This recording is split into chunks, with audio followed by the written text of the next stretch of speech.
বেশ কদিন তো হোলির ছুটি কাটানো হলো। এবার ফেরা যাক সংসারের কাজে। আজকে না সংসারের কাজ করতে একদমই ইচ্ছে করছিল না। ওই যে দুদিন কাজে ফাঁকি খেয়েছে সেই জন্য।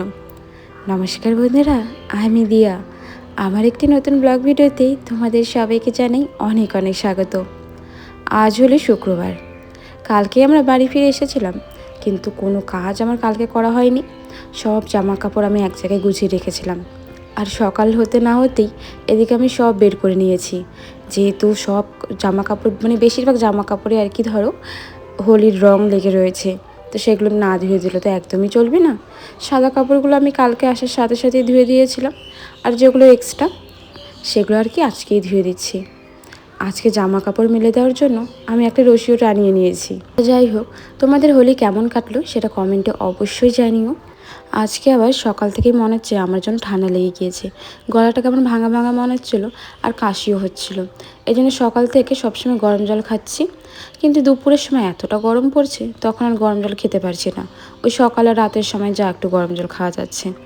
আর যখন আমি ঘুরতে গিয়েছিলাম তার আগে তো কিছু গাছ লাগিয়েছিলাম, গাঁদা ফুলের শুকনো পাতাগুলো, মানে গাঁদা ফুলের যে শুকিয়ে যায় সেই অংশগুলো, তো সেগুলো দেওয়ার পর কালকে যখন বাড়ি এসেছিলাম তখন দেখি কত সুন্দর করে অনেকগুলো মানে নতুন নতুন গাছ বেরিয়েছে।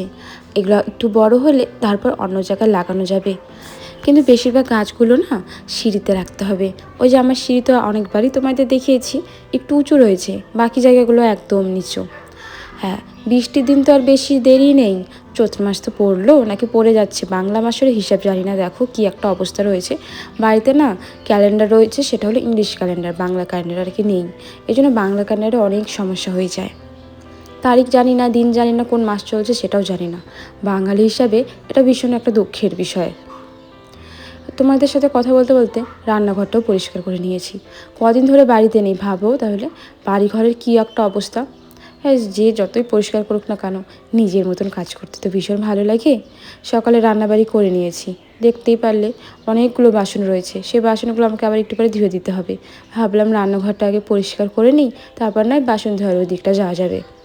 যতটা পেরেছি দেখো, এখনও অনেক কাজ রয়েছে, কৌটোগুলো ধুয়ে দিতে হবে। তার আগে রান্নাঘরের নিচটা করে মুছে দিলাম। রান্নাঘরটা তো তাও একটু পরিষ্কার করলাম, কিন্তু আমার ঘর একদমই পরিষ্কার করা হয়নি। দুদিন যেহেতু ছিলাম না, বাসি ঘর তো শাশুড়িমা ঝাড় দিয়েছিলো, সবই পরিষ্কার করে রেখেছে, ঘর মুছেও রেখেছে। কিন্তু নিজে যেভাবে করি সেটা আর অন্য যতই করি, যতই ভালো পরিষ্কার করুক না কেন, মনে হয় নিজে আরেকটু পরিষ্কার করলে হয়তো ভালো হতো। আর আমাদের বাড়িতে প্রত্যেক দিন ধুলোবালি পড়ে প্রত্যেকটা জিনিস, এই জন্য প্রত্যেক দিন ডাস্টিং প্রয়োজন। 2-3 দিন হলে ডাস্টিং হয়নি, আজকে মনে হয় না আমি ডাস্টিং করতে পারবো। আমার তো ঠান্ডা লেগেছে, এই যে কথা বলতে বলতে মাঝে মাঝে কাশি চলে আসছে। কোনো কিছু পরিষ্কার করতে যাচ্ছি নাকি যখনই ধুলো যাচ্ছে বারবার কাশি হাঁচি এগুলোই চলে আসছে। আর কালকে যে সাদা জামার কাপড়গুলো বললাম না ধুয়ে দিয়েছি, সেগুলো আজকে শুকিয়ে গিয়েছে। তোমাদের না একটা জিনিস দেখাই, দাঁড়াও। এই যে সাদা কুর্তাটা, এটা আমার বাড়ি থেকে, মানে আমার বাপের বাড়ি থেকে আমার হাজব্যান্ডকে আগেরবার দিয়েছিল হোলি খেলার জন্য। আর এই নাইটিটা আমার বড় মামি আমাকে এইবার হোলিতে যে গিয়েছিলাম ঘুরতে সেখান থেকে আর কি দিয়েছে। বেশ সুন্দর, কিন্তু এটাকে একটু খাপাতে হবে, তাহলে পরলে বেশ ভালো লাগবে। আমি তো ভেবেছি বাড়িতে এটা পরবো না, এটা রেখে দিব, যখন দরকার হবে তখনই পরবো।